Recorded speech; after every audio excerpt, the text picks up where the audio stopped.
Gold, trusted gold buyers. మీరు తాకట్టు పెట్టిన బంగారాన్ని విడిపించి ఈ రోజు ఉన్న మార్కెట్ ధరకు కొనబడను.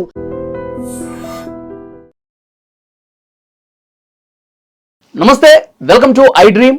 నేను వలి. రాముడు మీద ఇష్టం వచ్చినట్టుగా కామెంట్లు చేసిన నటుడు ప్రకాష్ రాజ్ మీద పెద్ద ఎత్తున హిందూ సంఘాలు ఫైర్ అవుతున్నాయి. ఆయన అసలు ఇండస్ట్రీ నుంచి బాయ్కాట్ చేయాల్సిందే అంటూ సినిమా ఇండస్ట్రీ నుంచి కూడా పెద్ద ఎత్తున డిమాండ్ వినిపిస్తోంది. కరాటే కళ్యాణి గారు, అడ్వకేట్ కృష్ణకాంత్ గారు పంజాగుట్ట పోలీస్ స్టేషన్లో ప్రకాష్ రాజ్ మీద కేసు కూడా పెట్టిన పరిస్థితుంది. అంటే గతంలో నాన్ వెజ్ మీద కేసు పెట్టి ఆయన ఇన్స్టా అకౌంట్ను కూడా బ్లాక్ చేపించిన ఘనత వీళ్ళిద్దరిది. ప్రస్తుతం నాతో పాటు స్టూడియోలో ఉన్నారు, మాట్లాడదాం. ప్రకాష్ రాజ్ గురించి వాళ్ళు ఏం చెప్తారు, ప్రకాష్ రాజ్ హిస్టరీ గురించి కూడా కొన్ని సంచలనమైన విషయాలు ఈ వీడియోలో బయటకు రాబోతున్నాయి. ప్రతి ఒక్కరూ వీడియో ఎండ్ వరకు చూడండి. కళ్యాణ్ గారు నమస్తే అండి. నమస్తే. కృష్ణకాంత్ గారు నమస్తే. నమస్తే. జై శ్రీరామ్. కళ్యాణ్ గారు, ఆయన ప్రకాష్ రాజ్ గారు రాముడు నార్త్ నుంచి సౌత్కి వచ్చాడు. రావణాసురుడి ఆయన తోటలోనూ లేకపోతే అక్కడ ఆ ప్రాంతానికి వెళ్తే పళ్ళు దొంగతనం చేశాడు. కనీసం ఆ పళ్ళకి సంబంధించి ఎలాంటి అమౌంట్ కూడా పే చేయలేదంటే చాలా వ్యంగ్యంగా ఒక కామెడీ సీన్ని క్రియేట్ చేసి మాట్లాడిన పరిస్థితుంది. సో ఫస్ట్ దీని గురించి ఏం చెప్తారు మీరు? నేను చాలా బాగా అంటే ఇబ్బంది పడ్డాను అది విన్నాక, అది చూశాక.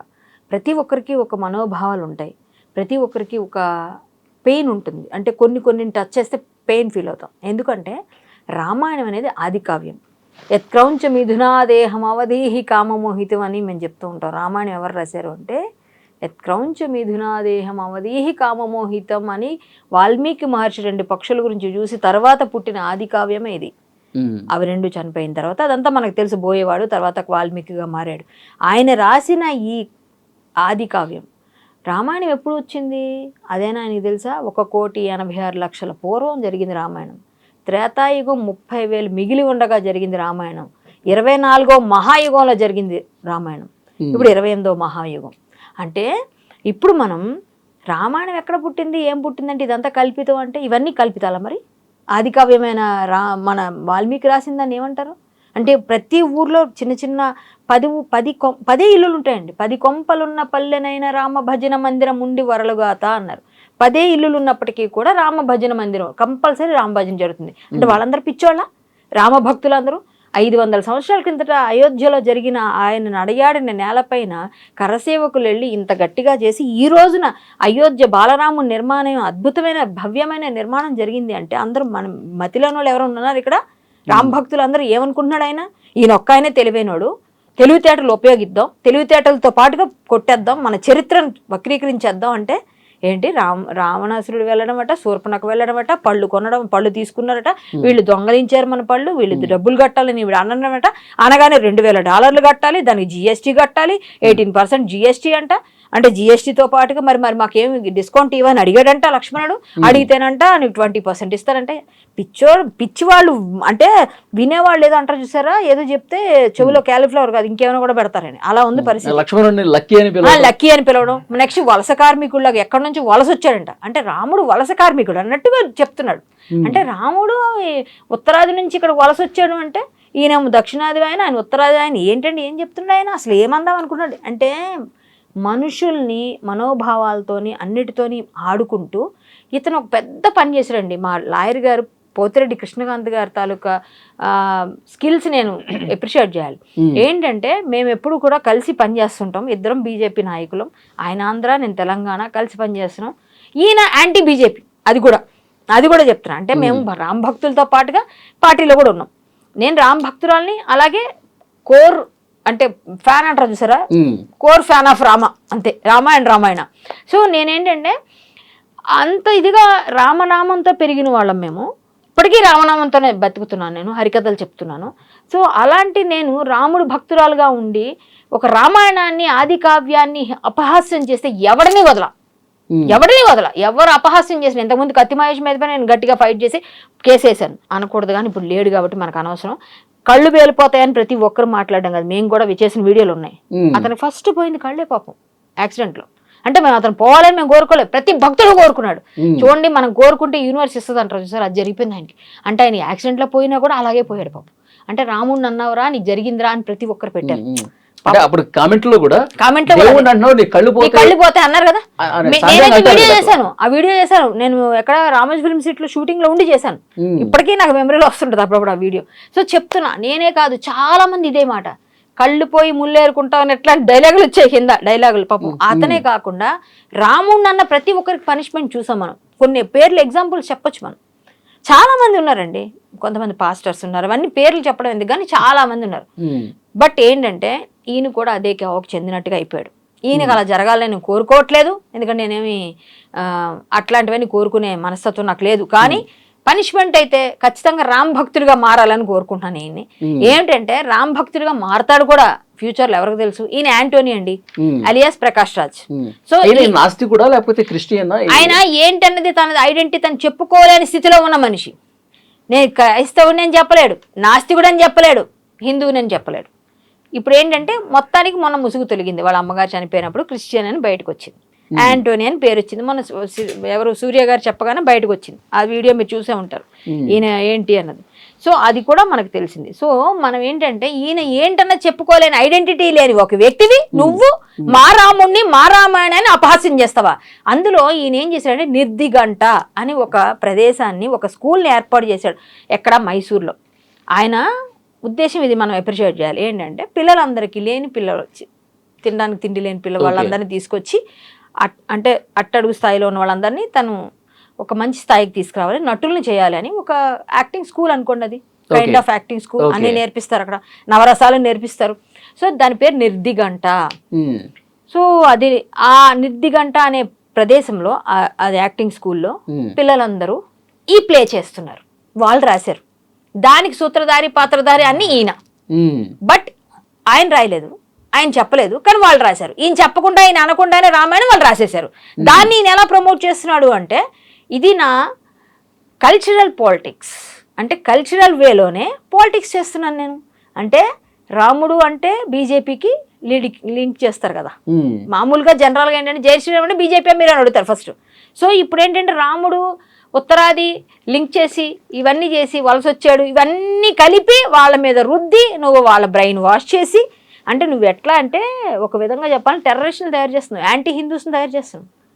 అక్కడ నువ్వు చెప్తుంది యాక్టింగ్ కాదు, నువ్వు రాముడి మీద, రామాయణం మీద, మన చరిత్ర పైన, మన ఇతిహాసాల పైన విషం చిమ్ముతున్నావు. దానిలో హిందూ పిల్లలే ఉంటారు, వాళ్ళందరినీ నువ్వు నాస్తికులుగా చేస్తున్నావు, యాంటీ హిందూస్గా చేస్తున్నావు. నువ్వు చేస్తుంది ఇంత పెద్ద కుట్ర కోణం దాగుంది ఇందులో. ఈయన నేర్పించేది ఫ్రీగా నేర్పిస్తున్నాడు, అందరు చంకలు గుద్దు. ఈ స్టోరీ ద్వారా ఆయన ఏం చెప్పదలుచుకున్నారు అంటే బీజేపీని యాంటీగా తయారు చేయడం, అదే ఉద్దేశం. బీజేపీ ఏంటంటే రాముడిని కూడా, రాముడిని బీజేపీ అంటే ఆయనకు పడదు. సో ఇప్పుడు ఏంటి ఆయన ఏమన్నాడు లాస్ట్ లో, అందులో కన్ఫర్మ్ చేస్తాడు కల్చరల్ పాలిటిక్స్. కల్చరల్ పాలిటిక్స్ అంటే కల్చరల్ గా ఒక స్టోరీని చెప్తూ నువ్వు పాలిటిక్స్ ని దానికి లింక్ చేసావు. ఏంటంటే దానిలో జిఎస్టీల గురించి మాట్లాడాడు, నార్త్ సౌత్ అన్నాడు.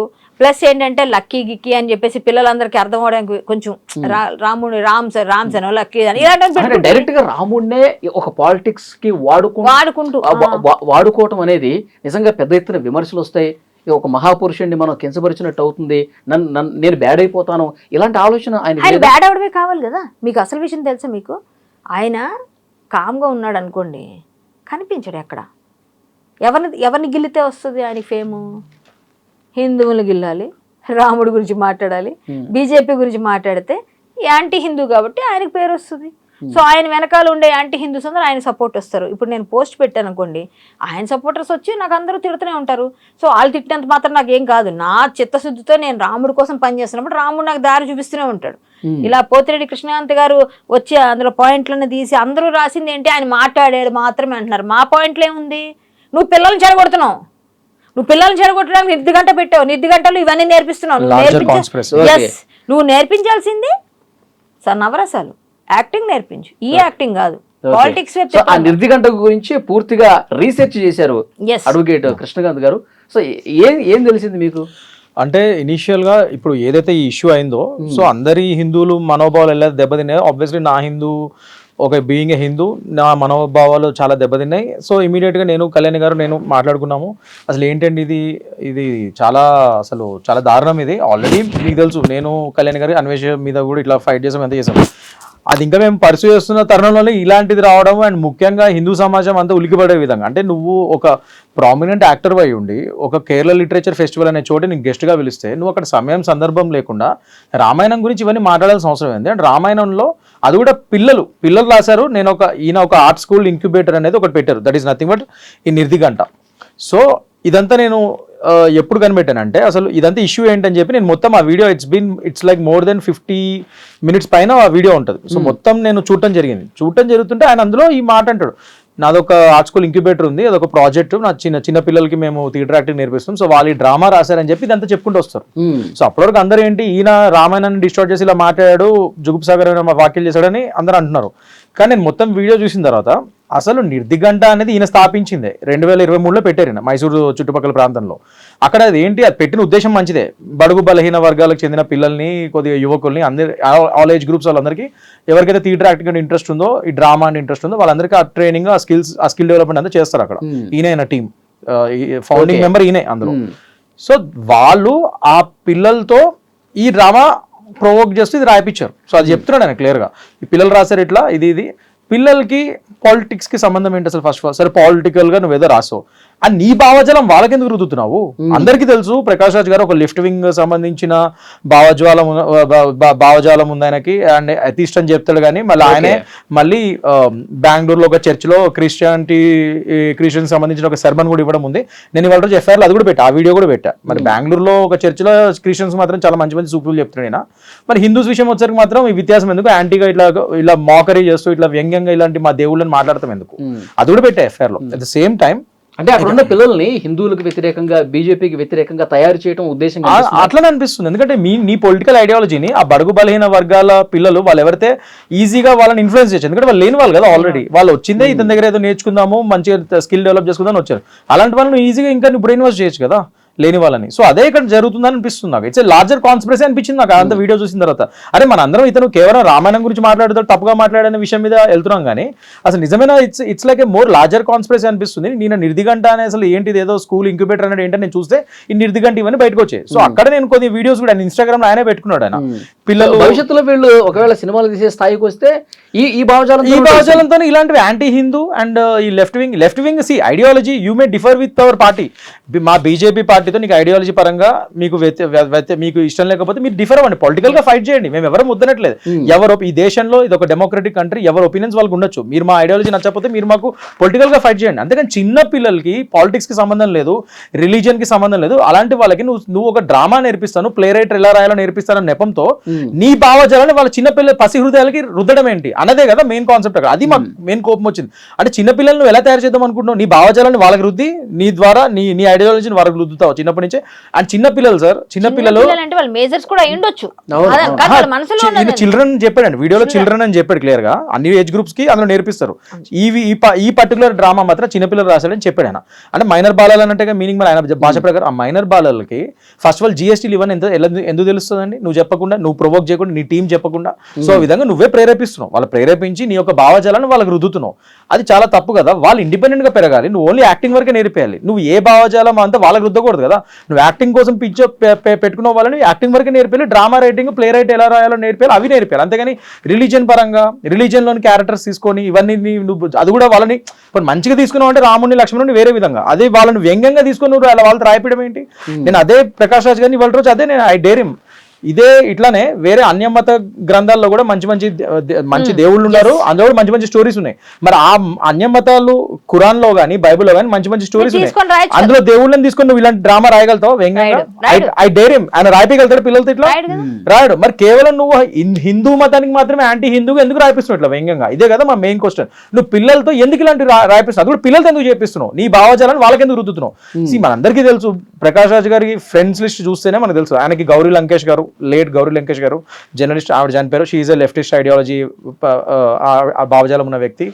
కన్నయ్య కుమార్ కి ఇదివరకు సిపిఐలో ఉన్నప్పుడు, ఇప్పుడు ఆఫ్ కోర్స్ కాంగ్రెస్ లోకి వెళ్ళాడు అనుకోండి, అవన్నీ ఒకటే at the end of the day. But సిపిఐలో అప్పుడు ఉన్నప్పుడు కూడా ఈయన సపోర్ట్ ఇచ్చాడు. సో ఇలా లెఫ్ట్ భావజాలం ఉన్న వాళ్ళందరికీ ఈయన ఎంత సపోర్ట్ ఇచ్చాడో ఈయన కూడా భావజాలం ఉందని తెలుసు, కరెక్టే. నీకు ఆ భావజాలం ఉంటే తప్పు కాదు, కానీ నువ్వు దాన్ని యాంటీ హిందూ కింద హేట్ స్పీచ్ కింద మార్చడం తప్పు కదా. అది కూడా పిల్లలకి ఆ బ్రెయిన్ వాష్ చేయడం ఇంకా తప్పు కదా. నువ్వు ఒక ఎన్జిఓ ఇంక్యుబేటర్ ఆర్ట్ స్కూల్ పెట్టి అందులో చిన్న పిల్లలకి నీ భావజాలని, నీ నెగిటివ్ యాంటీ హిందూ భావజాలను వాళ్ళకి రుద్దడం, ఈ డ్రామాల పేర్లతో వాళ్ళు రాయిపీయడం, ప్రేరేపించడం అది చాలా తప్పు అనేది మా కాన్సెప్ట్. సో దాని మీద ఇవాళ రోజు ఇచ్చాం మేము. కరెక్ట్గా వెళ్ళండి గురు. ఒక పాయింట్, హిందువుల మీద ఏమన్నా మాట్లాడినా, హిందూ దేవుళ్ళని దూషిస్తూ కానీ అవమానిస్తూ కానీ మాట్లాడినా, హిందువులు సరిగా ఐక్యం కారు, అలాంటి వాళ్ళని సరిగ్గా టార్గెట్ చేయలేరు, వాడు పాపాన్ని వాడు పోతాడులే, ఇట్లా వదిలేసే లైట్ తీసుకునే రకం ఎక్కువ ఉంది అని ఒక చర్చ ఉంది. ఏమంటారు మీరు? నిజమే లేదండి. అంటే ఒకప్పుడు మనం ఇప్పుడే కాదండి, మన వాళ్ళు సెక్యులర్గా ఉంటారు. సెక్యులర్గా అంటే హిందువులు, ఇప్పుడు కట్టర్ హిందువులు అంటే ఎలా ఉంటారంటే నా దేశం కోసం ధర్మం కోసం పనిచేస్తామని మాలాంటి వాళ్ళు ఉంటారు. కొంతమంది ఎట్లా ఉంటారంటే అందరూ కావాలి, అందరూ మంచిగా ఉండాలి అని వాళ్ళతో మాట్లాడతారు, వీళ్ళతో మాట్లాడతారు. వాళ్ళతో మాట్లాడండి, వీళ్ళతో మాట్లాడండి, కానీ కట్టర్ హిందువులు ఎప్పుడు కూడా డిఫరెంట్గా ఉంటారు. మేము అవసరమైతే దేశం కోసం ఏదైనా అయిపోతారు, చనిపోవడానికి కూడా సిద్ధంగా ఉంటారు. అంటే లైక్ ఎలా ఉంటారంటే మనకి హైందవి అంటే హిందూ సామ్రాజ్య స్థాపకుడు మన ఛత్రపతి శివాజీ మహారాజ్, ఆయన కన్నా తల్లి జిజియాబాయ్ ఆయన అలా తయారు చేసింది. అంటే అలాంటి తల్లులు అలాంటి కొడుకులనే అంటారు. అలాంటి వాళ్ళందరూ దేశం కోసం అంకితం అయిపోతారు. కానీ ఇప్పుడు ఏంటంటే పక్కింట్లో ఛత్రపతి శివాజీ మహారాజ్ పుట్టాలి, ఝాన్సీ లక్ష్మీబాయి పక్కింట్లో పుట్టాలి, మేము చూసి చప్పట్లు కొడతాము, మా ఇంట్లో వద్దు, ఇలా ఉన్న వాళ్ళు అయిపోయారు. వీళ్ళందరూ సెక్యులర్స్ అంటారు. పక్కింట్లో ఉంటే చప్పట్లు కొడతాం మేము, అలాంటి వాళ్ళు అయిపోయారు. సో నిజమైన హిందువులు అలాంటి వాళ్ళందరూ మా ఇంట్లో పుట్టాలనుకుంటారు, నాలాంటి వాళ్ళు నా ఇంట్లోనే తయారు చేయాలనుకుంటారు. సో మీకు అర్థమవుతుందని చెప్పాను డిఫరెన్స్. అంటే ఇలాంటప్పుడు ఏమవుతుందంటే పక్కింట్లో ఏమైపోతే ఏంటి, తలుపేసేసుకుంటారు. ఇప్పుడు ఇంతకుముందు మీకు చాలా విషయాలు ఇప్పుడు మారింది, కానీ రోడ్డు మీద వెళ్ళిపోతే యాక్సిడెంట్ అయ్యి మనం వెళ్ళి ఏమైనా హెల్ప్ చేస్తే పోలీసులు మనల్ని తీసుకెళ్ళి చాలాసేపు ఇంటరాగేట్ చేసేవారు. మీరు గుద్దేశారా, మీకేమైనా తెలుసా, ఎలా అయ్యింది అని.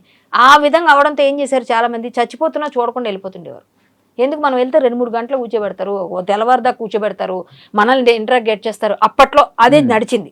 నేను కూడా చాలాసార్లు చూశాను ఇలాంటివి. అంటే వదిలేసి నేను అయ్యయ్యో అంటుంటే కూడా నన్ను లాక్కెళ్ళిపోయిన కొన్ని సందర్భాలు ఉన్నాయి. కొన్ని ప్రోగ్రామ్స్కి మేము అందరం ఆర్టిస్టులు, నాకు నేనే అవి విట్నెస్ చాలా విషయాలు. సో అప్పుడు ఎక్కడంటే మన మేడ్చల్ దగ్గర అనుకుంటా, మేమందరం ఆర్టిస్టులు ప్రోగ్రామ్కి వెళ్ళి వస్తుంటే డివైడర్ దగ్గర పడిపోయి ఉంటే మేము ఆపడానికి ట్రై చేస్తుంటే కూడా ఆర్టిస్టులు, నాతో ఉన్న ఆర్టిస్టులు వద్దు వద్దు వద్దు వెళ్తే మనల్ని అడుగుతారు. 20 years కిందట ఇది నేను చెప్తున్నాను. అంటే అప్పుడు సంగతి చెప్తున్నాను. అంటే ఇప్పుడు ఎలా అయిందండి, ఎవరైనా సరే ముందు వాళ్ళ కారులో తీసుకెళ్ళి ముందు పని చేస్తున్నారు, వాళ్ళకి ఏదైనా హెల్ప్ చేస్తున్నారు. సో మార్పు వచ్చింది హిందువుల్లో కూడా. పక్కింట్లో అయితే దాక్కునే రోజుల నుంచి చిన్న విషయం తెలిస్తే 100 మంది ఒక దగ్గర చేరే రేంజ్కి వచ్చారు. ఇక్కడ నిన్న విగ్రహం పగలగొట్టారు, ఇమీడియట్గా చేరుకున్నారు అక్కడికి. నేను ఫేస్బుక్లో పోస్ట్ పెట్టాను, కొన్ని 100 షేర్లు వెళ్ళిపోయి 500-600 షేర్లు వెళ్ళిపోయినాయి. జనాలందరూ వెళ్తున్నారు, జనాలు షేర్ చేస్తున్నారు, కనీసం మాట్లాడుతున్నారు అట్లీస్ట్.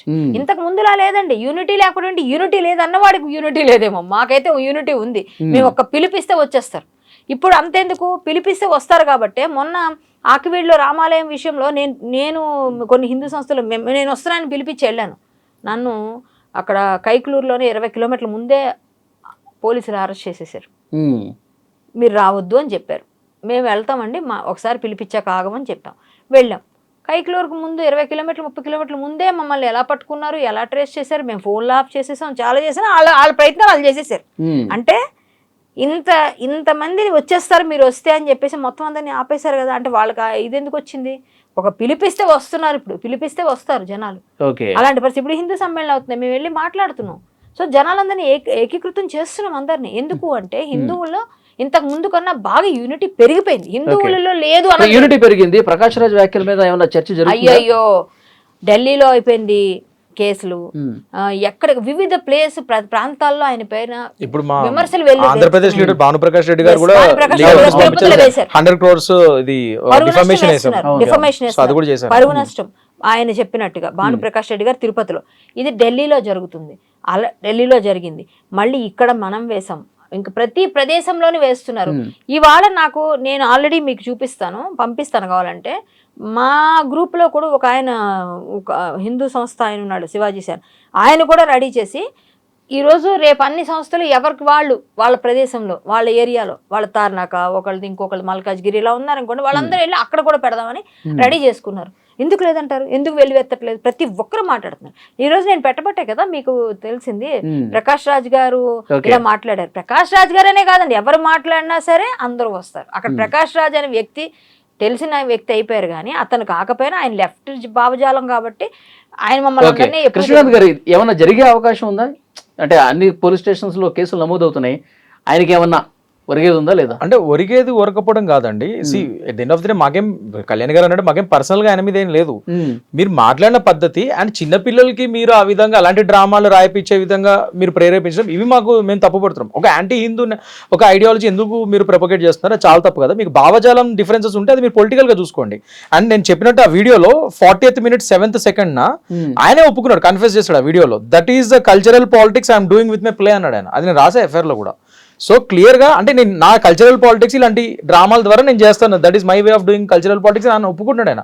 అది తప్పు కదా అంటాం మేము. డ్రామా ఆర్టిస్ట్ అది సో అది మేము చెప్పేది చాలా తప్పని, అంతేగాని అండ్ మీరు అంటున్నారు ఒరిగేది ఉందా లేదా అని. డెఫినెట్ గా అండి ఇప్పుడు ఎఫ్ఐఆర్ నమోదవుతున్నాయి, డెఫినెట్ గా అండి. భానుప్రకాష్ రెడ్డి గారు తిరుపతి వెళ్ళాలి, ఢిల్లీ వెళ్ళాలి, హైదరాబాద్ రావాలి, పిలిచే అవకాశం ఉందా? పిలిచే అవకాశం ఉంది. ఆల్రెడీ ఆయన భయపడ్డాడు కాబట్టి ఇమీడియట్ గా వీడియో రిలీజ్ చేసి మళ్ళీ వెంటనే డ్యామేజ్ కంట్రోల్ కి వీడియో రిలీజ్ చేశాడు కదా ఆయన. ఏమన్నాడు, నేను మర్యాద పురుషోత్తముడు రాముడిని నేను అనలేదు, వక్రీకరించారు ఐదని వెంటనే డ్యామేజ్ కంట్రోల్ వీడియో వదిలేడు కదా ఆయన. వచ్చిన తర్వాత నేను మాట్లాడతా ఐదని. మీరు భయపడకపోతే, మీలో భయం కలగకపోతే మీరు ఎందుకు రిలీజ్ చేస్తారు ఆ వీడియోని? వ్యాఖ్యలు చేసేసి సారీ చెప్పేయడం, అందుకనే కదా అలా లేదు. అలా మీరు హేట్ స్పీచ్ ని ఫ్రీడమ్ ఆఫ్ స్పీచ్ కింద మార్చుకొని ఇలా మాట్లాడడం లేదు కాబట్టి డెఫినెట్ గా ఆ ఎఫెక్ట్ పడాలని మేము ఎఫ్ఐఆర్ చేయించాం. సో ఇక్కడ మనం బ్లాస్ఫెమీ కింద సెక్షన్స్ 196, 299, 353 ఇవన్నీ కలిపి మనం వేసాం. సో డెఫినెట్ గా ఈ ఆఫెన్సెస్ ప్రకారంగా ఆయనకు సమన్స్ వెళ్తే దాని ప్రకారంగా ఆయన ఎక్స్ప్లెనేషన్ ఇవ్వాలి. దాని తర్వాత ఇన్వెస్టిగేషన్ చేస్తారు. ఇప్పుడు మనం ఇచ్చిన సాక్ష్యాధారాలు బట్టి ప్రైమా ఫేస్ ఉంది, డెఫినెట్ గా అది చార్జ్ షీట్ ఫైల్ చేసే విధంగానే వెళ్తుంది ముందుకి, నాకు నమ్మకం ఉంది. ఒకసారి చార్జ్ షీట్ వరకు వెళ్తుందా? అరెస్ట్ వరకు అంత ఉండదండి, ఎందుకంటే ఇవన్నీ నాన్ కాగ్నిజబుల్ ఆఫెన్సెస్, పెద్ద భయంకరమైన ఇవేమి ఉండవు. బట్ అట్లీస్ట్ ఇన్వెస్టిగేషన్ కి అయితే సహకరించాలి ఎఫ్ఐఆర్ అయిన తర్వాత. అండ్ అది ఇన్వెస్టిగేషన్ అయిన తర్వాత ప్రైమా ఫేస్ ఎస్టాబ్లిష్ అయితే వాళ్ళు అంతా ఇన్వెస్టిగేషన్ సాటిస్ఫై అయితే డెఫినెట్ గా మనం ఇచ్చిన సాక్ష్యాధారాలు సరిపోతే డెఫినెట్ గా సరిపోతుంది. నేను ఇచ్చిన అయితే సరిపోతాయి 100%. దాని ప్రకారంగానే నేను ఉన్నట్టుగానే మనం ఇచ్చాం. ఇందులో మనం ఫాల్స్ గా ఇవ్వలేదు. డెఫినెట్ గా చార్జ్ షీట్ ఫైల్ అవుతుంది and he has to face the trial in the court. కోర్టులో ఆయన లేకపోవడం వల్లనేమో పదే ఆయన ఇలాంటి వ్యాఖ్యలు చేస్తున్నాడు. గతంలో ఆర్ఎస్ఎస్ మీద కూడా చాలా సీరియస్ గా ఎలిగేషన్స్ చేశారు. మీకు అక్కడే అర్థమైపోతుంది కదా ఆయన భావజాలం. లెఫ్ట్ భావజాలం ఉన్న వాళ్ళు ఆర్ఎస్ఎస్ వాళ్ళని కానీ, హిందుత్వవాదులు కానీ, లేకపోతే హిందూ సంస్థలు కానీ, దేవీ దేవతలు కానీ, మన బీజేపీని కానీ టార్గెట్ చేయకుండా ఉండరు సార్. మీరు ఇక్కడైనా ఎక్కడైనా చూసుకోండి, ఇక్కడ కూడా చాలా మంది ఉన్నారు.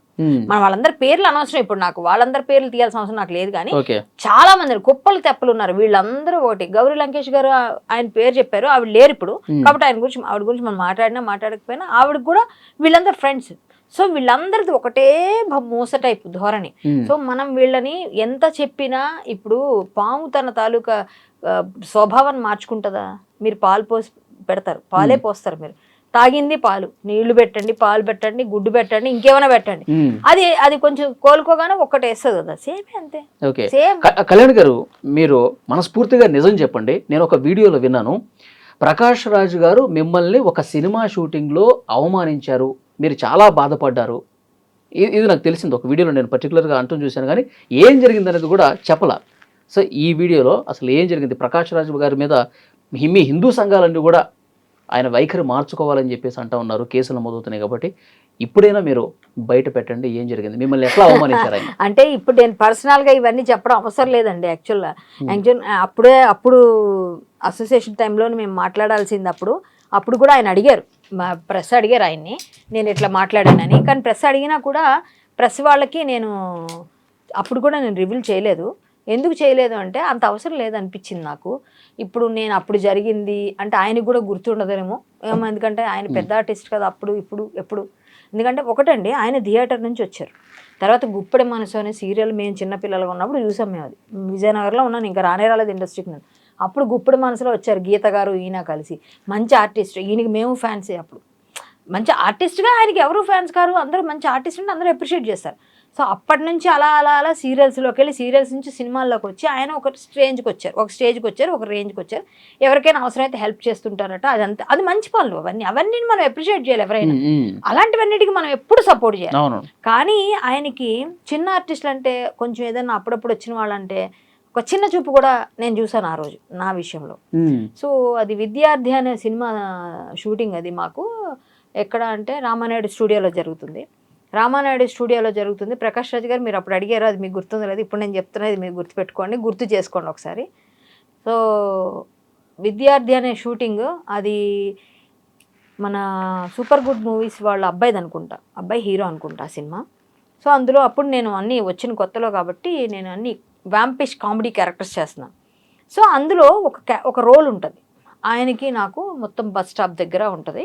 ఈయన ఒక ఆఫీస్ సంథింగ్ ఆయనది ఏదో మంచి క్యారెక్టర్, అది గుర్తు కూడా లేదు నాకు, సినిమా మర్చిపోయాను యాక్చువల్, నేనే మర్చిపోయాను. ఒక మంచి ఆఫీసర్ అయినా టక్ చేసుకుని మంచి సూట్ బూట్ వేసుకొని వస్తారు. ఈయన ఏదో వాళ్ళ కొడుకు కోసమో ఏదో సంథింగ్, ఆ సీక్వెన్స్ నాకు గుర్తులేదు, బట్ నా సీన్ నాకు గుర్తుంది. ఏంటంటే మీరు నాకు డైరెక్టర్ చెప్పింది ఏంటంటే అది అప్పు దగ్గర ఉంటుంది, బస్ స్టాప్ దగ్గర ఈయన ఉంటారు, నేను ఉంటాను అక్కడ. ఉన్నప్పుడు నేను అక్కడ నిలబడి ఏదో ఫోన్లో మాట్లాడుతూ అనుకోకుండా ఆయన నేను ఇట్లా అయ్యి ఆ పై నుంచి రోల్ అవుతూ రావాలి ఇద్దరు, ప్రకాష్ రాజ్ గారు నేను. అంటే నేను అప్పుడు బాగా వచ్చిన కొత్త కాబట్టి నేను చేస్తున్నాను గర్ల్ ఫ్రెండ్, చాలా క్యారెక్టర్స్ చేస్తున్నాను నేను. సో ఆ టైంలో రోల్ అవుతూ రావాలి, ఈయన నేను ఇలా రోల్ అవుతున్నట్టుగా ఒక 2-3 అంటే మొత్తం అంతా అలా తీయలేండి, డూబుల్ పెట్టి తీసేస్తారు, అది వేరే విషయం. నాకైనా అతనికైనా డూబుల్ పెట్టేస్తారు, సో అది అవసరం ఉండదు. బట్ 1-2 ఊరికే అట్లా మనకు తెలిసిందే కదా, రోలింగ్ ఉంటుంది. ఆయన కొంచెం అవమానంగా మాట్లాడారు, అది నేను చాలా బాధపడి ఏడ్చాను నేను ఆ రోజు. ఏమన్నారండి? అవన్నీ ఎందుకంటే చెప్పడం, ఇప్పుడు అంటే చిన్న ఆర్టిస్టులు కదా అన్నట్టుగా, అంటే మిమ్మల్ని ఎట్లా అవమానించారు అనేది ఇప్పుడు చెప్పుకో. అప్పట్లో ఆయన అవమానించినవని ఇప్పుడు నేను చెప్పాల్సిన అవసరం లేదు. ఆయన అవమానించాడు కామెంట్ రూపంలో. అసలు ఏమన్నారండి? అంటే మీరు లేనిపోయిన అబాండాలు కూడా ఇస్తున్నారు, అంత సీన్ లేదు. ఆ సినిమాలో నేను ఉన్నాను, ఆయన ఉన్నాడు, విద్యార్థి సినిమా పేరు కూడా నేను చెప్పాను. నేను చేయకుండా అయితే నేను చెప్పను కదా, అంత క్లియర్ గా చెప్తున్నాను కదా.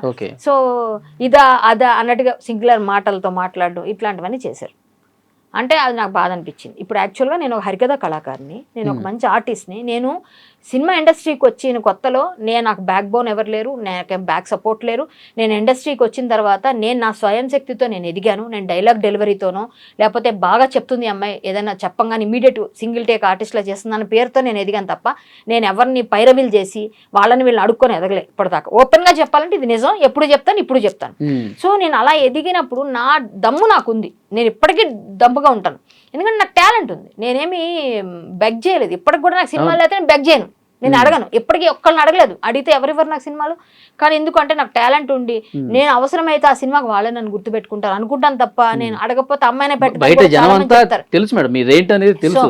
నేను బాగా క్యారెక్టర్ చేయగలను కాబట్టి నాకు క్యారెక్టర్స్ వచ్చాయి. కానీ వచ్చిన కొత్తలో నేను comedy vampish character, Bobby character, అబ్బా ఇవన్నీ చేయలేదు అనుకోండి. కామెడీ గర్ల్ ఫ్రెండ్ లోని ఒక పైట జారే క్యారెక్టర్ ఇవన్నీ చేశాను, నేను కామెడీ వ్యాంపిష్ చేశాను. ఎందుకు చేయాల్సి వచ్చింది అంటే నేను నిలబడాలి కదండి ఇండస్ట్రీలో. నేను చెప్తే ఇంకోళ్ళు చేస్తారు. అప్పుడు నేను వచ్చిన కొత్తలో నా ఫుడ్ నా ఫ్యామిలీని నేను చూసుకునే పొజిషన్లో నేను కూడా నిలబడాలంటే నేనేమి తప్పు చేయలేను. Character is character, that is not my character.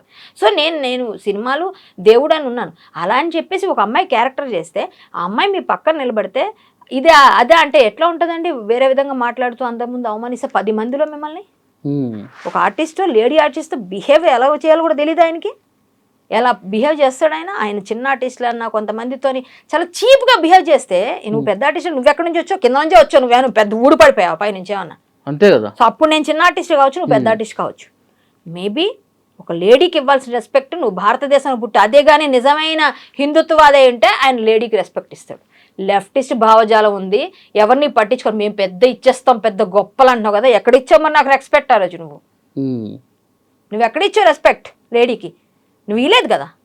మరి అప్పుడు ఆ టైంలో ఆయన అట్లా అన్నప్పుడు ఏంటి మీ నేను అప్పుడు కొత్త అండి, కొత్త ఇండస్ట్రీలో అప్పుడు ఏం రియాక్షన్ లేదు. నేను ఏడ్చుకున్నా పక్కకి వెళ్ళి అంతే. నేను ఎందుకంటే నేను మాట్లాడే అంత అప్పుడు అంత నాకు దమ్ము కూడా లేదు. అంటే నాకు కొత్త కాబట్టి నేను మాట్లాడితే ఏమనుకుంటారో ఎవరేమనుకుంటారో అని పక్కకి వెళ్ళి కళ్ళ నీళ్ళు తీర్చుకోవడం తప్ప వచ్చిన కొత్తలో కాబట్టి అంత పెద్ద నాకు కూడా పేరు ఇంకా అప్పుడప్పుడు వస్తున్నప్పుడు నేను కూడా ఎవరితో పెద్ద ఆయన మాట్లాడితే ఎందుకులే గొడవ అనుకుంటాం కానీ సర్లే అనేసరి ఒక మాట అన్నట్టుగా.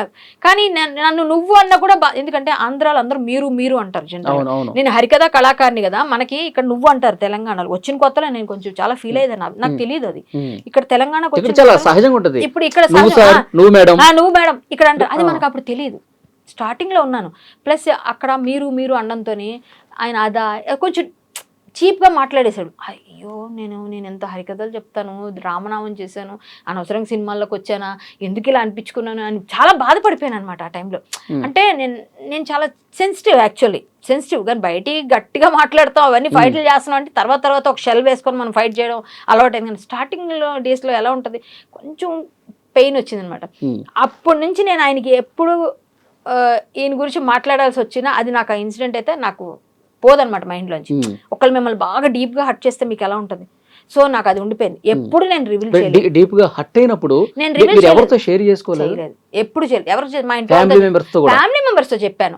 ఆయన గురించి ఇలా అన్నారు, ఇంటికి వెళ్ళగానే అమ్మకి చెప్పాను, బాధపడ్డాను, ఏడ్చాను, నన్ను చాలా నీచంగా మాట్లాడాడు, అనవసరంగా చేశాను మా క్యారెక్టర్ అని అన్నట్టుగా ఇలాంటి వాళ్ళని తెచ్చారు, అట్లా ఇట్లా అంటే బాధ అనిపిస్తుంది కదా.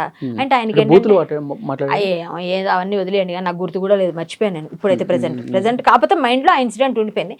ఆయన నేను కలిసి యాక్ట్ చేసాము. ఆ క్యారెక్టర్ని రోల్ అవుతున్న టైంలో ఆయన కొంచెం వెళ్ళిపోయాడు అక్కడ నుంచి, యాక్ట్ చేయను అని చెప్పేసి. యాక్ట్ చేయను వెళ్ళిపోయినట్టున్నాడు. అది రోల్ చేయాలంటే ఒకసారి చేశానంటే కొంచెం ఏదో ఆయనకి ఏంటంటే ఒక మంచి, అప్పుడు నేను సన్నగా బాగానే ఉన్నాను, మంచిగా ఉన్నాను నేను, కానీ ఆయన ఏమనుకున్నారు మరి ఏమైందో అక్కడ, అదంతా నేను ఒక మాట చెప్పమంటారా, ఇన్ని సంవత్సరాలు అయిపోయింది కదా, అంత నేను బాధ పెట్టాడు అన్నది గుర్తుపెట్టుకున్నాను తప్ప ఇదెందుకు అవన్నీ మైండ్లో పెట్టేసుకున్నాం అనుకోండి మనకి. అందుకని నేను కొన్ని ఎరేజ్ చేసిన వాటిలో కొంత ఎరేజ్ అయిపోయినా ఆ ఇన్సిడెంట్ మాత్రం నా మైండ్లో ఉండిపోయింది. సో ఆయన ఆవిడకి ఏం బాధ పెట్టారో నాకు తెలిస్తే కదా అని అడిగారు మా అసోసియేషన్ ఎలక్షన్ టైంలో కూడా. ఇప్పుడు నేను రివీల్ చేశా, నీకు ఎవరికి ఎంత వెయిట్ ఇవ్వాలో ఏం తెలుసో, నువ్వు పెద్ద మాట్లాడుతున్నావు, నువ్వు నేను వాళ్ళకి చేస్తా, వీళ్ళకి చేస్తా, హెల్ప్ చేస్తా, అవి చేస్తా అన్నావు కదా, ఆడవాళ్ళతో మాట్లాడమే తెలియదు నీకు, ఆడవాళ్ళకి రెస్పెక్ట్ చేయడమే తెలియదు. Mister Prakash Raj Antony alias Antony, ఆయనకి అసలు తెలియదు, రెస్పెక్ట్ ఇవ్వడం తెలియదు. మేము కలిసామండి, చాలా సార్లు కలిసాము. అంతేందుకు మా అసోసియేషన్ ఎలక్షన్ లో కూడా నా పక్కన నిలబడి కళ్యాణ్ నువ్వు గెలుస్తావు అని కూడా ఆయన నాతో పక్కన చాలాసేపు కూర్చొని మాట్లాడారు. అయినా మేమే కదా అప్పుడు పోటీ పడింది, నాతో పక్కన నిలబడి కళ్యాణి నువ్వు గెలుస్తావు అని చెప్పేసి చాలాసేపు నన్ను ఎంకరేజ్ చేసి, అమ్మ నువ్వు గెలుస్తావు కళ్యాణి నాతో మాట్లాడారు. అంటే ఏంటో తెలుసు, కరాటే కళ్యాణి ఏ స్థాయికి వచ్చిందో తెలుసు. అప్పుడు ఆయనకి నేను తెలియదు ఆ కళ్యాణే ఈ కళ్యాణి ఇప్పుడు తెలుస్తుంది ఆయనకి. ఈ వీడియో చూస్తే ఆ రోజు ఆ సినిమాలో నేను ఈ అమ్మాయిని అన్నానా, ఈమెకి ఇంత బాధ పెట్టానా అని ఆయనకి ఇప్పుడు అర్థమవుతుంది. అదే కరాటే కళ్యాణి ఆ రోజు చిన్న ఆర్టిస్ట్, ఈ రోజు పెరిగిందా లేదా, ఒక రేంజ్కి వచ్చిందా లేదా. సో ఎవరిని మనిషిగా చూడాలి, వాళ్ళ స్థాయి ఎప్పుడు కూడా ఎవరిని డోంట్ అండర్స్టిమేట్, అంతే. ఎవరిని ఎప్పుడు, నువ్వు కూడా అక్కడే ఉండేవాడు కదా బాబు, నువ్వు కూడా అంతే కదా అంటారు కదా వాళ్ళ తాలూకు సీనియర్స్ కూడా. ఆయన నాటకాలు వేసి వచ్చాడు, మరి అప్పుడు ఆయనకి ఇప్పుడు 10 లక్షలు తీసుకొచ్చండి, అప్పుడు 100 రూపాయలు అయ్యి ఉండొచ్చు రెమ్యూనరేషన్. మేము అది అర్థం చేసుకోవాలి. ఆయనకన్నా ఇంకా చెప్పాలంటే నేను హరికథ కళాకారిని, ఆయన డైలాగ్ ఎలా చెప్తారో అంతకన్నా గుక్క తెప్పకుండా నేను చెప్తా, నేను గట్టిగా చెప్పగలను. ఆయనతో నేను పోల్చుకుంటాను చెప్పట్లేదు, అప్పట్లో ఆయన అవమానించిన రోజు సంగతి, ఈ రోజు కాదు. ఆ రోజు ఆయనకన్నా నాకే టైం దొరికితే, నాకే స్క్రీన్ స్పేస్ దొరికితే డైలాగ్ చెప్పి చూపిస్తా, అప్పుడు కదా అర్థమైంది నా టాలెంట్. నాకు ఆ స్పేస్ రాలేదు, మీకు వచ్చింది, అది మీ అదృష్టం, నా దురదృష్టం. సో దానివల్ల నేను తక్కువైపోను, మీరు ఎక్కువైపోరు. సో ఎవరిని కూడా అండర్ ఎస్టిమేట్ చేయకూడదు. అంటే చిన్న ఆర్టిస్టా పెద్ద ఆర్టిస్టా ఇది పక్కన పెడితే కనీసం చిన్న ఆర్టిస్టా పెద్ద ఆర్టిస్టా ఇది పక్కన పెడితే కనీసం మహిళ అన్నది లేదు, ఆ గౌరవం ఉండాలి. ఆ రోజు అదే నేను బాధపడ్డా, ఆయనకి మహిళలకు రెస్పెక్ట్ ఇవ్వడం తెలియదు అని అర్థమైంది నాకు ఆ ఇన్సిడెంట్ లో.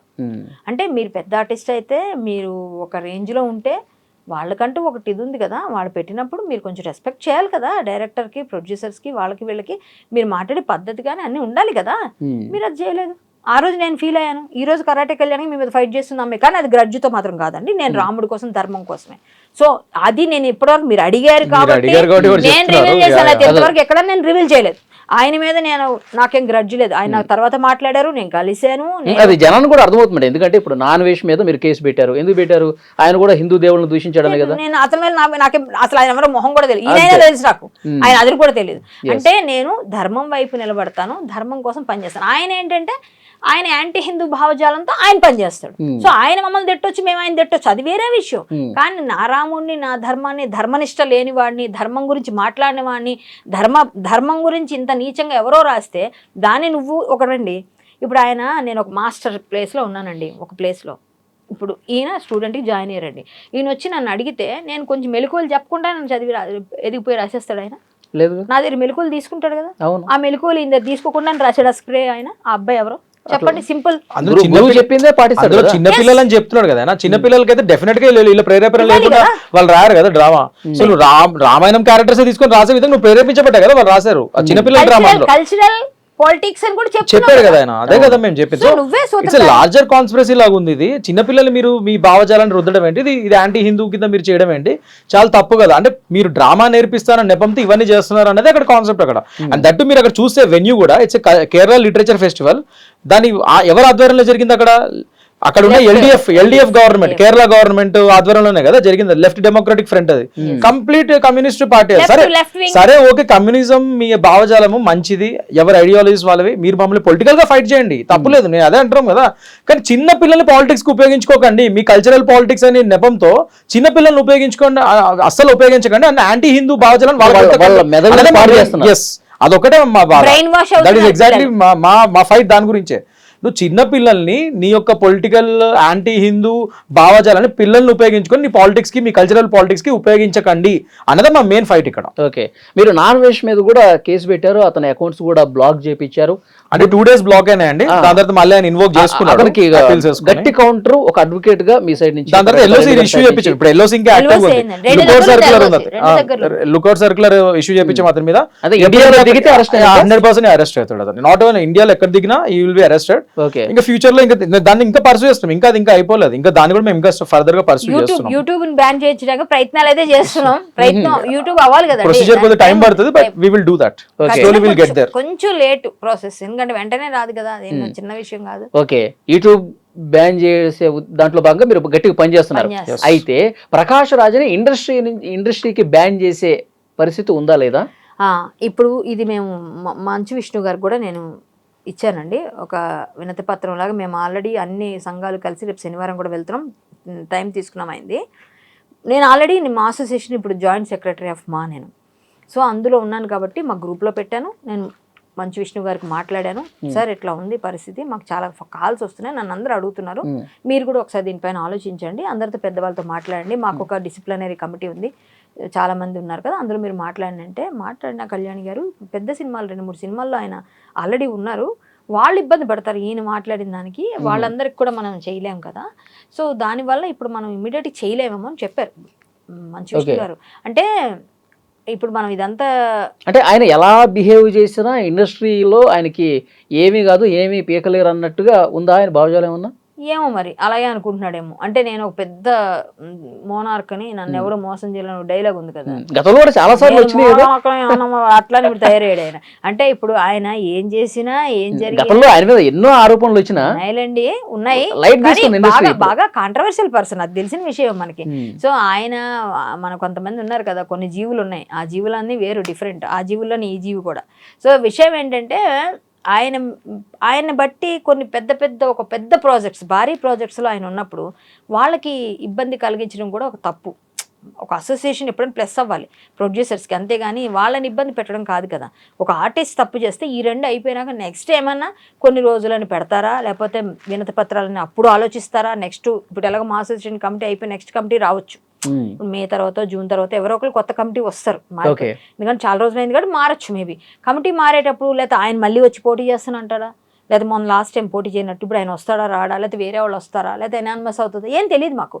సో అప్పుడు అసోసియేషన్ కానీ ప్రొడ్యూసర్ కౌన్సిల్ కానీ వీళ్ళందరూ ఆలోచిస్తారు. మేము ప్రొడ్యూసర్ కౌన్సిల్గా అందరూ మొత్తం సంఘాలన్నీ రెడీ అయిపోయినాయి, నాకు కొంచెం ఆలోచిద్దాం మాట్లాడదాం అని చెప్పాను. వెళ్ళి ముందైతే వినతి పత్రాలు ఇస్తారండి, ఇండస్ట్రీ బ్యాన్ చేస్తుందా లేదా అన్నది నాకు తెలియదు. మా ప్రయత్నాలు అయితే నేను సంఘం తరపున చేస్తున్నాను, నేను యాజ్ ఆర్టిస్ట్గా నేనేం చేయలేను, ఎందుకంటే నేను ఆర్టిస్ట్ని కాబట్టి. ఆర్టిస్ట్గా నేను అసోసియేషన్లో నేను వర్క్ చేస్తున్నాను, అంటే వర్క్ చేయడం అంటే నేను అది కూడా ఫ్రీ సర్వీస్, డబ్బులు ఏం కాదు, ఫ్రీ సర్వీస్. మా అసోసియేషన్లో నేను ఉన్నాను యాజ్ ఆఫీస్ బేరర్గా.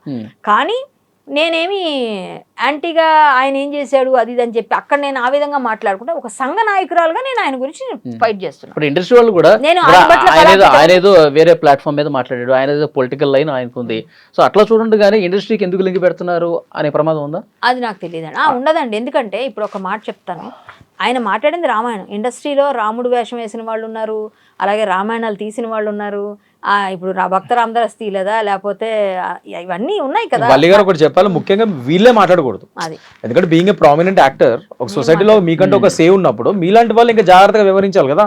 మీ పొలిటికల్ ఐడియాలజీ, నేను ఇందాక నుంచి చెప్తుంది, మీ పొలిటికల్ ఐడియాలజీ మీద మీరు డిఫర్ అవ్వండి, కానీ రిలీజియన్ సెంటిమెంట్స్ మీద మీరు వెళ్ళకూడదు కదా, ముఖ్యంగా మీరు పెద్ద యాక్టర్ అయినప్పుడు. సో వీళ్ళు అదే మెయిన్ పాయింట్, అక్కడ మీరే మాట్లాడకూడదు, ఇంకా మీరు చాలా జాగ్రత్తగా ఆచితూచి అడుగులేయాలి కదా సొసైటీలో ఒక పెద్ద పేరు ప్రఖ్యాతులు ఉన్నప్పుడు. That is the main core of the కదా. మీ మాటలకి ఇన్ఫ్లుయెన్స్ అయ్యే వాళ్ళు ఉంటారు కదా. ఇప్పుడు నేనేది మాట్లాడినా కొంతమంది ఇన్ఫ్లుయెన్స్ అవుతారండి. అలాగే కొంతమంది ఉన్నప్పుడు మీరు అలా మాట్లాడితే ఇన్ఫ్లుయెన్స్ అవుతారు. కరాటే కళ్యాణంగా మీరు ఎందుకు అడుగుతారు, ఆవిడ ఏం చెప్తే కరెక్ట్ గా ఏదో చెప్తుందండి ఎక్కడో పాయింట్ అని అది ఉంది కదా. అలాగే ఆయన మీద కూడా ఉంటది కదా, అలా ఇన్ఫ్లుయెన్స్ అయిపోతారు. కాబట్టి మీరు వీళ్ళందరూ ఒక ఇన్ఫ్లుయెన్సర్స్ అన్నట్టు వీళ్ళందరూ కూడా. సో అది చాలా వీళ్ళందరూ చాలా జాగ్రత్తగా మాట్లాడాలి. కానీ నోటుకు వచ్చినట్టు మాట్లాడలేం. నోటుకు వచ్చినట్టు మాట్లాడేసి నా ఇష్టం, నా పొలిటికల్ జర్నీ కోసం లేదా నా కల్చర్ జర్నీ కోసం అంటే అవ్వదు. సో పొలిటికల్ వేరే, మళ్ళీ అదే చెప్తున్నా, నీ ఐడియాలజీ పరంగా నువ్వు డిఫర్ గా, నువ్వు రిలీజియస్ గా వెళ్ళకుంటాం మేము. అదే కదా నా క్వశ్చన్, నువ్వు పని యాంటీ హిందూ రిలీజియస్ గా వెళ్తున్నావు, అదే ధైర్యం నీకు ఇతర మతాల మీద నువ్వు అదే డ్రామా రాయిపోయగలుగుతావు, అదే అడుగుతావు. ఆ ప్లేస్ లో ఎక్కడ శూర్పణఖ ప్లేస్ లో, అలాగే ఇంకెవరు ఉన్నారు నాకు తెలియదు, వేరే మతాల్లో పేర్లు కూడా నాకు తెలియదు, ఓపెన్ గా చెప్తున్నా. ఇంకో పేరు లేకపోతే ఇంకో పేరు పెట్టుకో ఆ మతంలో, ఫాతిమా సంథింగ్ పెట్టగలవా? పెట్టలేవు.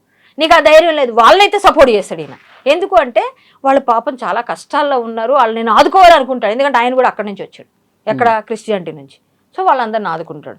సో ఆయనకి ఆ దేవుడు అంటే చాలా ఇష్టం కాబట్టి వాళ్ళని ఎవరు అండు ఏం చేయడు. వాళ్ళ అమ్మగారు కూడా అదే సంస్కారం చేశాడు, ఎందుకంటే ఆయన అక్కడే ఉన్నాడు. ఆయన ఆంటోనీ అసలు యాక్చువల్లీ ఆయన ఏం ప్రకాష్ రాజ్ కాదు. అంటే హిందువుల మీద కోపమా, బీజేపీ మీద కోపమా? ఈ రెండు కలిపి ఉన్నాయి, రెండు కలిపి.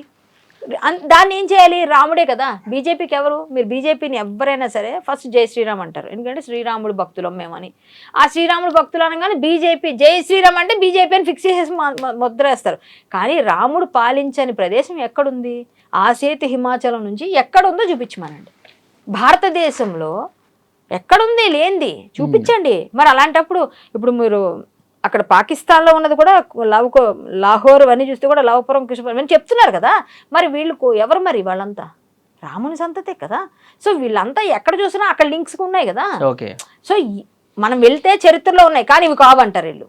మనం చెప్పినా కాదంటారు, ఏది చెప్పినా కాదంటారు. ఎంత ఆనవాళ్ళు దొరికినా వీళ్ళు లెఫ్ట్ భావజాలం ఉన్న వాళ్ళు ఒప్పుకోరండి. ఒప్పుకోకపోతే మాని తగలబడండి, నాకు అనవసరం, మాకు అనవసరం. మా రాముడు జోలికి వస్తే మీరు తాట తీస్తాం. లెఫ్ట్ భావజాలం అంటే ఏంటి? Being an atheist. మీరు ఎథిజం ఫాలో అవుతారు ఎక్కువ జనరల్. లెఫ్ట్ భావజాలం అంటే అసలు దేవుడినే నమ్మరు వాళ్ళు. కానీ నువ్వు టార్గెటింగ్ ఓన్లీ ఒక కమ్యూనిటీని టార్గెట్ చేస్తున్నావు, హిందూనే టార్గెట్ చేస్తున్నావు. అది తప్పు కదా. ఎందుకు టార్గెట్ చేస్తావు? అసలు ఎవరిని టార్గెట్ చేయకూడదు నువ్వు. అంటే అలాగని వేరే టార్గెట్ చేయమని కాదు. మీరు అసలు ఏ రిలీజియన్ ని టార్గెట్ చేయకూడదు. మీరు రిలీజియన్ గుర్తించకూడదు. రిలీజియన్ పరంగా వెళ్ళకు, నువ్వు ఐడియాలజీ పరంగా ఫైట్ చేయి, రిలీజియన్ పరంగా ఫైట్ చేయకు. మరి ఎందుకు ఫైట్ చేస్తున్నావు అనేది మెయిన్ ఇష్యూ అక్కడ. అండ్ ముఖ్యంగా నేను చెప్పినట్టు ఎల్డీఎఫ్ ఆధ్వర్యంలో జరిగిన కేరళ లిటరేచర్ ఫెస్టివల్ పూర్తి కమ్యూనిజం సంబంధించిన ఫెస్టివల్ నువ్వు చేసావు ఇవన్నీ. అండ్ ముఖ్యంగా అక్కడ కూడా రామాయణం గురించి ఇది మాట్లాడుతూ అందులోనే మళ్ళీ అక్కడ కూడా ప్రొపగండా, మళ్ళీ బీఫ్ ఈటింగ్ గురించి మేము చేస్తాము, బీఫ్ ఫెస్టివల్స్ చేస్తాము మీరు రాపడానికి. అండ్ ఇంకో మాట అన్నాడు ఆయన, వన్ నేషన్ వన్ రిలీజియన్ అన్నాడు ఆయన. యాక్చువల్లీ మనం ఎప్పుడు వన్ నేషన్ వన్ రిలీజియన్ అనలే, వన్ నేషన్ వన్ ఎలక్షన్ అన్నాం. దాన్ని అది కూడా వక్రీకరిస్తాను, వన్ నేషన్ వన్ రిలీజన్ అని చెప్పి ఈయన పెట్టేసి ఆ ప్రొపగండా కూడా మా మీద రుద్దడానికి ట్రై చేస్తున్నాడు. సో ఇలా నువ్వు అలా వెన్యూను ఒకటి క్రియేట్ చేసుకొని కమ్యూనిజం లెఫ్టిస్ట్ భావజాలాలు ఉన్న ఒక వెన్యూ ఒక ఫెస్టివల్కి వెళ్ళి నువ్వు అక్కడ వాళ్ళని ఏదో మెప్పు పొందడానికి నువ్వు ఇలా రిలీజన్ ని హిందూ రిలీజన్ తిట్టి పార్టీ పరంగా బీజేపీ అంటే ఇష్టం లేదు కాబట్టి పార్టీ పరంగా వ్యతిరేకంగా మాట్లాడి ఇలా కావాలని చేయడం ఒక ఎత్తు అయితే, దానికి మళ్ళీ నువ్వు మీ ఎన్జిఓ ఆర్ట్ స్కూల్ ఇంక్యుబేటర్ లో చిన్న పిల్లల్ని ఉపయోగించుకోవడం ఇంకా పెద్ద పాపం. సో దాని మీద కదా మా ఫైట్. ఇవన్నీ కూడా డీటైల్స్ అన్ని కూడా ఇవన్నీ ఎఫ్ఐఆర్ లో పొందుపరిచామండి. ఓకే, సో డెఫినెట్ గా ఆయన వీడియో ప్రకారం ఆయన మాట్లాడిందే మేము పెట్టాము ఇందులో.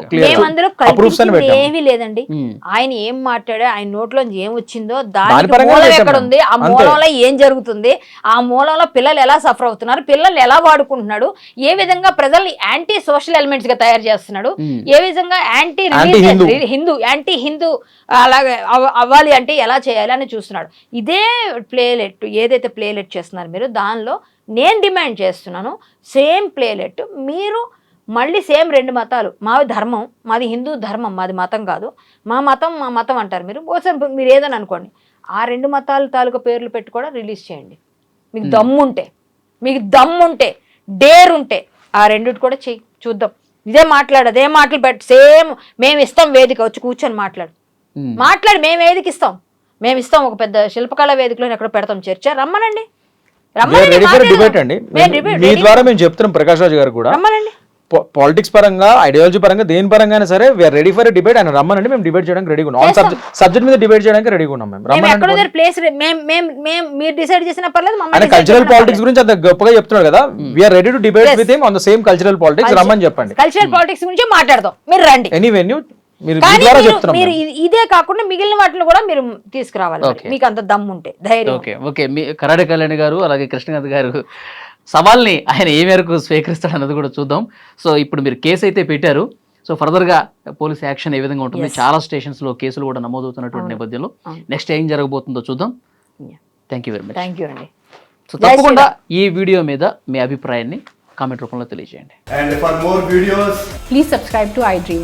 Please subscribe to iDream. Please subscribe iDream. And please subscribe to iDream. For more videos, subscribe to iDream. Please like, share, and subscribe to the channel. Congratulations, iDream. subscribe to iDream.